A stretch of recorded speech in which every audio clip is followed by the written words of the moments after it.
call for RBL Bank as well. Well, thanks very much, Gaurav, for taking us through both of that. For now, let's go across to the management of HDFC Bank that is addressing the media on their first quarter results. Take a look. 26 basis points compares to 24 basis points in the prior year. Now getting to the overall credit cost and provisions, the bank's credit performance across segments continues to remain steady in a credit environment that remains benign. The bank has considered this as an opportune stage to enhance its floating provisions, which are not specific to any portfolio, nor meant for any specific anticipated risk, but acts as counter-cyclical buffer for making the balance sheet more resilient. Accordingly, the bank has made floating provisions of rupees 90 billion and an additional contingent provisions of 17 billion during the quarter. The total provisions in the quarter was 39 billion compared to 32 billion in prior year. The provision coverage ratio is at 67%. Provision coverage ratio, excluding agriculture segment, is at 71%, consistent to prior quarters. Total credit cost ratio is 56 basis points, excluding those contingent floating provisions I alluded to. The credit cost ratio, net of recoveries, is at 41 basis points for the quarter. The profit after tax, for the quarter at 182 billion grew 12.2% over prior year. This has resulted in the aggregate results has resulted in advances under management growing at 8.3% year on year, and deposits on an average basis growing at 16.4% versus prior year, delivering return on asset of about 1.9% and return on equity of 14.7%. The earnings per share reported in the quarter is at 23.7 at the bank level. Now getting to two other items. One is on the dividend. During the quarter, we carried out the HDBFS listing process wherein the bank diluted some stake, which eventually culminated in the stocks being listed on 2nd July. Earlier today, the board announced an interim dividend of rupees 5 per share. The board also recommended to shareholder first ever bonus share issue in the ratio of 1:1. With this, may I turn back to the operator to open up the line for questions? Thank you. Thank you very much. We will now begin with the question and answer session. Anyone who wishes to ask a question may press star and 1 on their touchtone telephone. If you wish to remove yourself from the question queue, you may press star and 2. Participants are requested to use handsets while asking a question. Please note, participants are requested to restrict to 2 questions per participant and kindly join the queue for a follow-up question. Ladies and gentlemen, we will wait for a moment while the question queue assembles.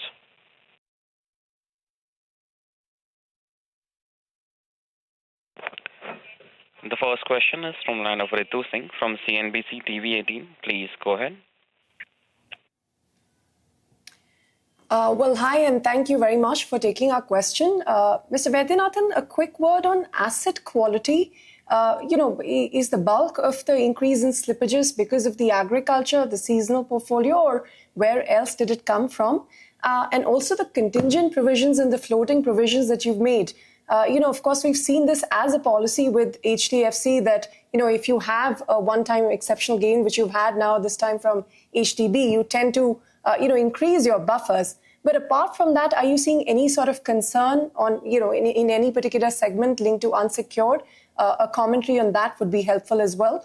And the second question was really on credit growth. Where are you seeing, potential shoots, green shoots for credit growth, and how you expect to end the year?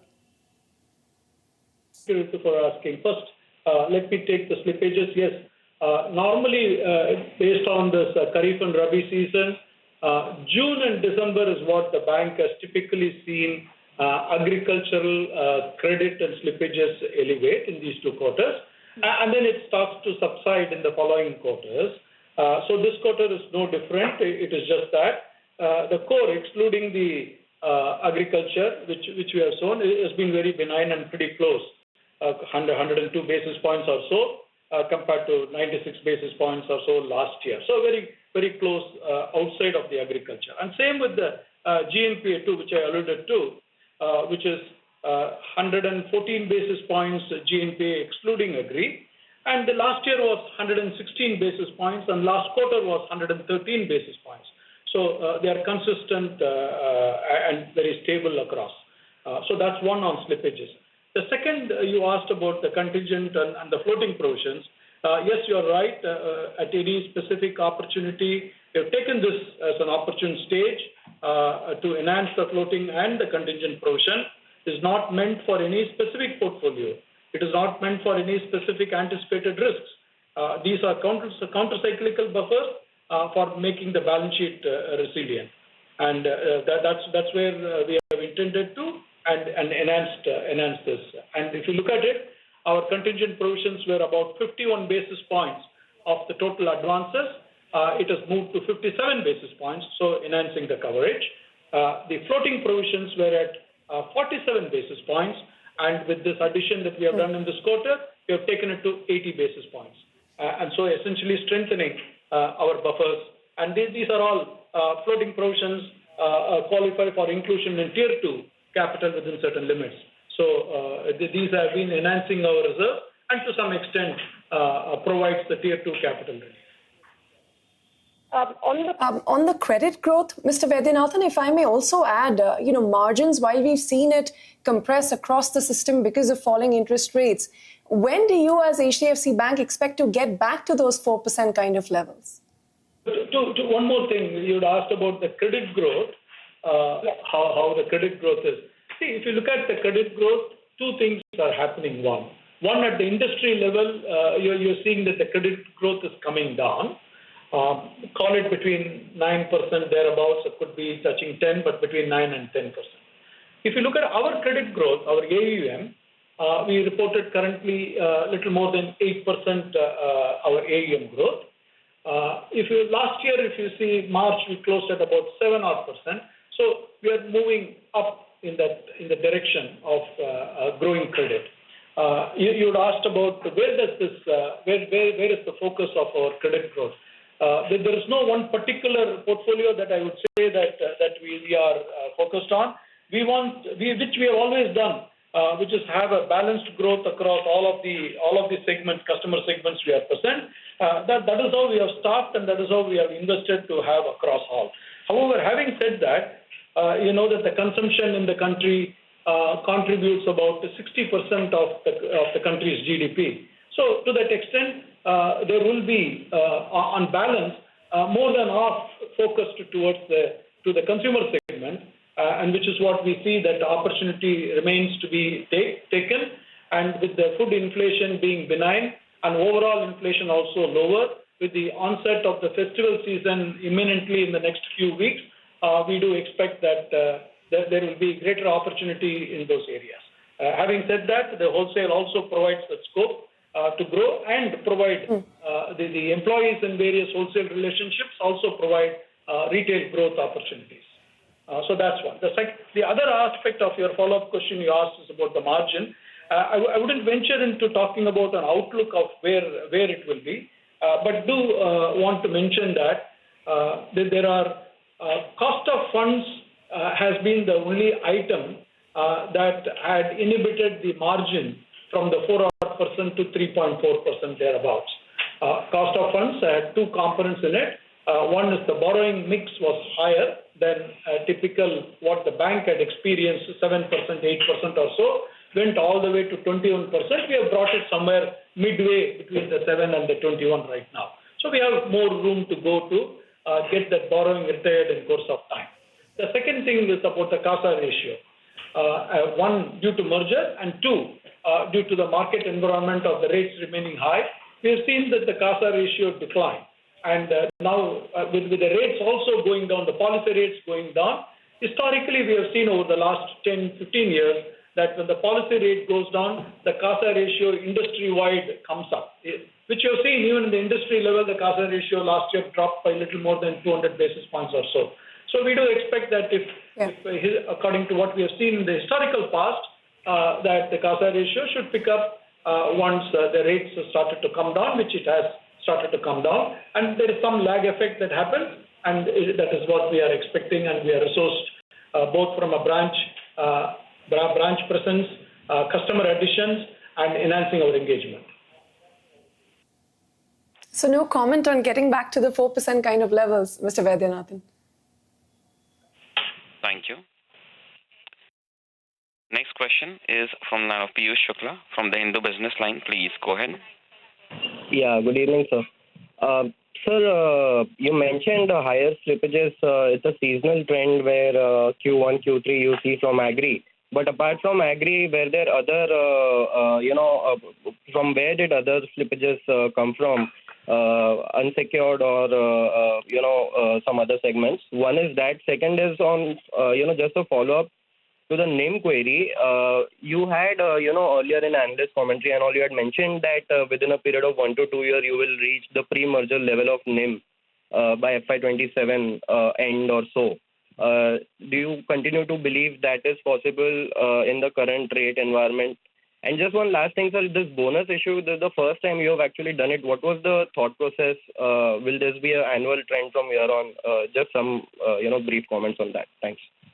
Okay, thank you. First is the slippages. Yes, outside of the agri book, which is seasonal, the slippages have been fairly range-bound and steady. There's nothing outside of that that is there to report. That's one on slippages, which I mentioned even in the prior question. I mentioned that. The second, you talked about the margin and whether 1 to 2 years or end of FY27, where do we do? Again, I don't want to venture into giving an outlook of when that is.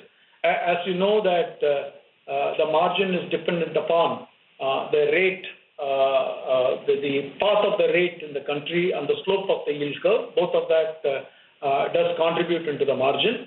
And the asset reprices faster than deposits, which also is known, where you have a repo-linked loan. Mortgages is all repo-linked, and there are SME loans that are repo-linked and some corporate loans that are repo-linked. And so that has got a lead and a lag effect. And so in the current environment, with the uncertainty on where the rates are going, because the rates if the rates are steady, then that provides an opportunity to settle both sides of the balance sheet from a rate structure point of view. If the rates slide down or whenever it starts to go up, those are the time periods that we need to adjust. So at this time, it is not sure whether the rates are at the bottom or whether it is going down. As you have heard from our overall policy point of view, we need to wait and watch, and incoming data will show where the rates will go. So we'll have to be patient waiting for that. On bonus issue, sir. The bonus shares, I think the directors of the board has recommended to shareholders, and certainly we don't see that it is an annual exercise, because that's not how it is looked at, but certainly something that from an overall shareholder participation, retail shareholder participation, it enhances, and it's an opportunity that will get created in times to come. So we don't expect that bonus shares are an annual exercise. Thank you. Thank you. A request to all the participants, please restrict to 2 questions per participant and join the queue again for a follow-up question. The next question is from line of Ankur Mishra from ET Now. Please go ahead.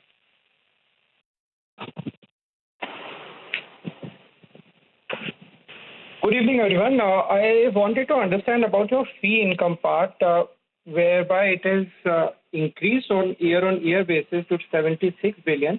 But if you compare on QOQ, there is a decline. In fact, after September, it has remained over and above of 81 billion. So I just wanted to understand, is it only seasonality or something else? Yes. Thank you for asking. Yes. The fee income has got a seasonality. The Q4 is typically quite strong in seasonality, particularly from a third-party distribution fees. Normally, the season for insurance is quite high in the country around the January to March time period, and then it starts to pick up after the first quarter. So first quarter is low, and this year first quarter has been similarly in line with the past trends look. Yeah, there is seasonality to that. All right. Also, you mentioned about cost of funds. Your yield on assets have also come down. I just wanted to understand that this cost of funds is something which has come down after a long time. Overall, how do you see them throughout the year, if you can give some kind of guidance? Okay. See, the cost of funds has come down about by 10 basis points or so in this quarter. The yield on loans has come down, call it about 22 basis points this quarter. You know that there are market benchmark loans which are there, which is the floating rate loans. And these floating rate loans reprice faster than the cost of funds pricing.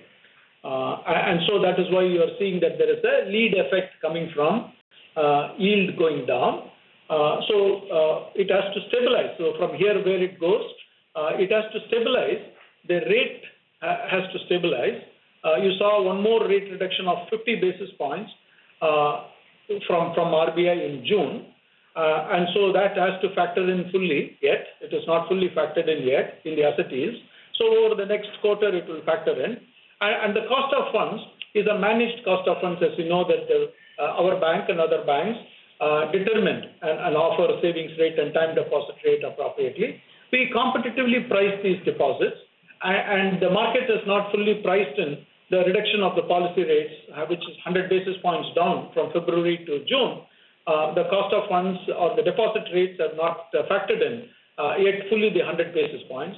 And once that comes in, then you'll have to wait and see based on the renewal tenors and the new bookings that happen comes in at the lower rate. So there is a path for it, and the path will be a few quarters out. Just one last question on corporate and other advances. Corporate and wholesale. That book is showing a muted growth. I want to get a guidance on that front. How is the on-ground situation looking like? Yes, which is very similar to what we talked last time, which is the larger corporates are quite liquid, highly rated, and pretty strong on their balance sheet, which means the yield that one could get from that is lower. And we have seen competition from certain segments of the financial system where the rates are pretty low. They offer very low rates. And so consequently, while we like the quality, we have been selective in offering and waiting for the rates, that is at least the rates that the banks are offering to larger corporates to be stable. And even in this quarter, we have seen while the credit spreads widened by anywhere between 10 to 15 basis points, depending on a AA or a AAA, the loan yields continue to come down. So it's something that we manage on a close relationship basis with corporates to participate not just on the lending as a value proposition, but overall relationships, which is non-fund based, as well as the employee and the SME segment, distribution and supply chain segment. So for holistic relationships is where we participate in those kind of funding. Thank you so much. Thank you. Thank you. Next question is from line of Saloni Shukla from Economics Times. Please go ahead. Yeah, hi, good evening. Sir, could you give a breakup of the 9,000 crore slippages, from which sector it has come from, agri plus other sectors? I think in our presentation it is there. It is there in one of those pages. You will see that we give two categories. We give agri and all others. It is there in the deck. 90, out of which excluding agriculture it is 68, and the 90 minus 68, which is the 22 billion, is agriculture. And the comparative figures are also there in the same deck. And I think I mentioned about the slippage ratio. Slippage ratio excluding agri, 26 basis points compares to 27 basis points in the prior year. All right, so that was the HDFC Bank CFO Srinivasan Vaidyanathan briefing the media on the first quarter numbers. A steady quarter from HDFC Bank, beating street estimates despite a rise in provisions, about 90 billion of floating provisions and 17 billion on top of that contingent provisions, which the bank has made thanks to the gain that it had from the HDB stake sale. On that note, we're going to wrap up this special edition of Earnings Central. Thanks very much for tuning in, but stay with CNBC TV18. More news and updates will continue through the day.